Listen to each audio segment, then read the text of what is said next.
Badan Meteorologi, Klimatologi, dan Geofisika merilis daftar wilayah yang berpotensi hujan lebat dan angin kencang pada Rabu, 20 Agustus 2025.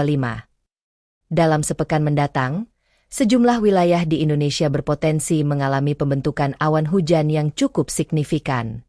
Kondisi ini dipicu oleh interaksi berbagai faktor atmosfer yang memiliki skala global, regional, hingga lokal, sehingga mempertahankan atmosfer berada dalam kondisi labil dan mendukung perkembangan awan konvektif. Aktivitas atmosfer tersebut berpotensi menghasilkan hujan dengan intensitas bervariasi, mulai dari ringan hingga lebat.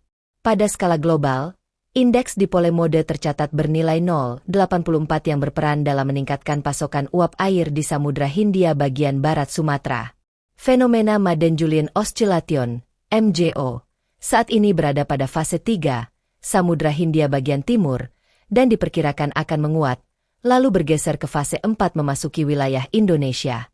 Skala regional diperkuat oleh adanya gelombang-gelombang tropis, seperti gelombang Kelvin dan Mixed Rossby Gravity yang terpantau aktif.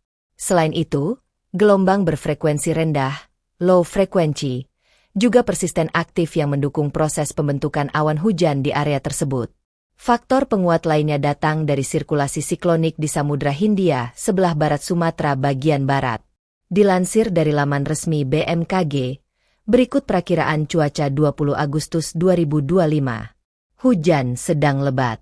Aceh, Sumatera Utara, Sumatera Selatan, Kepulauan Bangka Belitung, Lampung, Banten, DKI Jakarta, Jawa Barat, Jawa Tengah, Daerah Istimewa Yogyakarta, Jawa Timur, Kalimantan Barat, Kalimantan Tengah, Kalimantan Timur, Kalimantan Utara, Sulawesi Utara, Gorontalo, Sulawesi Tengah, Sulawesi Barat, Maluku, Papua Barat Daya, Papua Barat, Papua Pegunungan, Papua, Papua Selatan.